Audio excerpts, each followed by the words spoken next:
est accusé de rejeter dans l'atmosphère des pluies acides. Et selon cet article, le CNES minimise les résultats des études d'impact. Pour le docteur Claude Petit, toxicologue à l'École nationale vétérinaire de Toulouse, il n'y a pas de danger immédiat, mais il faut être vigilant, et il l'a dit à Jean-Marc Bramy de RFO Paris. J'ai été demandé par le CNES pour faire quelques études toxicologiques sur les boosters d'Ariane 5, et comme tous les scientifiques sur place, j'ai constaté qu'il y avait quelques petits effets biologiques, c'est évident, mais ça n'a été une surprise pour personne. Il faut savoir qu'à partir du moment où on produit ce type d'activité, on a à proximité un certain nombre d'effets.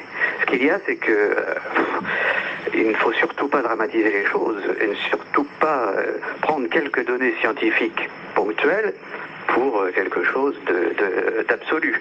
Alors concrètement, Claude Petit, quelles sont les remarques que vous avez pu faire? J'ai entendu parler de pluie acide, d'aluminium en suspension dans l'air. Est-ce que vous pourriez préciser un petit peu de quoi il s'agit?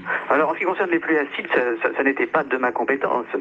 Et donc ce sont des équipes probablement, soit de l'Orsom, soit de l'INRA, qui ont effectivement remarqué ça, mais ça n'était encore une fois pas une surprise, puisqu'il y a des rejets acides et des rejets alumineux.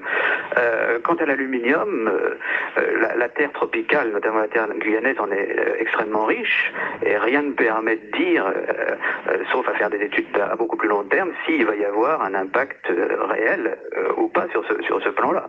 Claude Petit, dans votre champ de compétences, qu'est-ce que vous avez pu constater, vous, dans votre champ de compétences? Vous êtes toxicologue. Moi, j'ai pu constater que, à proximité du site de tir, des animaux placés en tant qu'observateurs présentaient quelques signes d'irritation respiratoire. Voilà. Ce qui n'était pas une surprise pour moi, encore une fois, c'est pour ça que je le dis, mais c'est vrai. Et toute la question était de vérifier que ça n'allait pas trop loin là, sur le territoire. Alors, est-ce qu'il y a un risque pour les populations qui se trouvent autour de Kourou? À mon sens, il n'y a aucun affolement à avoir. À mon avis, le risque maximal est un risque de désagrément si quelqu'un venait à passer sur la nationale au moment d'un tir. Jusqu'à présent, rien ne permet de dire que ça puisse aller au-delà. Du lancement réussi d'hier soir planait bien sûr le fameux dossier de la pollution éventuelle de la faune et de la flore autour de la zone de lancement d'Ariane 5. Après l'article publié dans le magazine La Recherche et puis les déclarations du toxicologue Claude Petit, c'est aujourd'hui le directeur du Centre spatial guyanais qui s'exprime sur RFO. Pour Michel Mignot, le dossier est bien connu et toutes les précautions seront bien prises. En fait, le dossier, pour nous, il est connu et vous le connaissez depuis de longue date. Ce dossier de l'environnement d'Ariane 5, on le met sur la table depuis le début du programme Ariane 5, en particulier depuis le début des essais en Guyane sur le BEAP.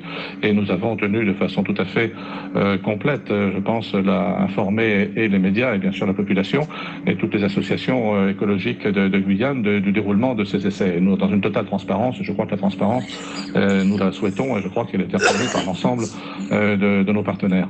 Donc ces 8 essais nous ont permis de mieux maîtriser, de mieux connaître l'impact d'Ariane 5, et ces essais ont montré que dans la mesure où on connaît bien les risques potentiels, qu'on peut les limiter vraiment au strict minimum et de façon quasiment inexistante. Et en particulier sur les 8 essais, on a bien vu après ces essais qu'il n'y avait aucune conséquence ou extrêmement limitée sur la flore et la faune environnante. Peut-on faire un parallèle entre les essais et un véritable vol? Alors les essais, c'est une durée plus grande. En fait, les essais durent 2 minutes au sol. L'impact en vol est une durée plus faible, donc il y a un peu moins de quantité émise sur le sol.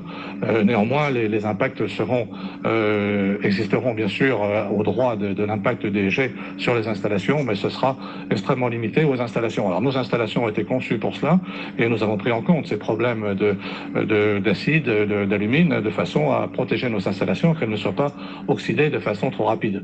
Mais au-delà des installations de lancement que nous protégeons, le reste, au niveau de la flore et de la faune, à quelques kilomètres des installations de lancement, nous sommes convaincus qu'il n'y aura aucun impact, et nous le démontrerons par des essais, comme on l'a toujours fait, des mesures faites pour le 501, le 502, qui montreront qu'à 1 km, 2 km, 3 km, a fortiori, en limite de propriété du CSG, c'est à plus de 10 km, il y a un impact nul sur la flore et sur la faune. D'alumine, de façon à protéger nos installations, qu'elles ne soient pas oxydées de façon trop rapide.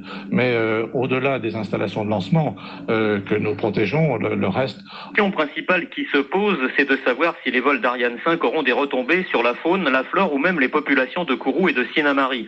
La réponse du CNES est non. Première précaution prise, la zone de lancement a été reculée de 6 km vers la mer afin de préserver la forêt. Cette zone de tir se situe à 15 km de Kourou, à 25 de Sinnamary et à 17 de la RN1. Ariane 5 bifurquera vers la mer moins d'une minute après son lancement et la zone de pollution due aux retombées d'alumine et d'acide chlorhydrique n'est que, selon les études, limitée qu'aux 5000 premiers mètres d'altitude, soit aux abords très immédiats du pas de tir.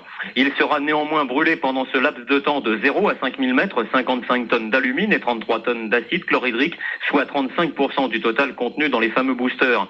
Affirmation des spécialistes, si pollution il y a, ce serait dans la zone de lancement et nulle part ailleurs. La zone rouge est évaluée actuellement à 5 km de rayon. Lors des lancements, des mesures acoustiques, vibratoires, pluviométriques, physiques et chimiques seront faites grâce à des capteurs placés à Kourou, Sinnamary et sur la RN1. L'un d'entre eux sera aussi placé dans la zone de Petit Saut. En ce qui concerne les eaux provenant du déluge, tout ne sera pas récupéré, mais l'arrêté préfectoral stipule que les rejets dans la crique et l'océan ne se feront qu'après plus de 130 mesures effectuées sur ce mélange d'eau et de résidus d'alumine et d'acide composés lors des toutes premières secondes du vol. D'après le CNES, il est impossible que ces eaux atteignent PK21 et la station de pompage de Kourou. En conclusion, le CSG a voulu rassurer. De décolonisation et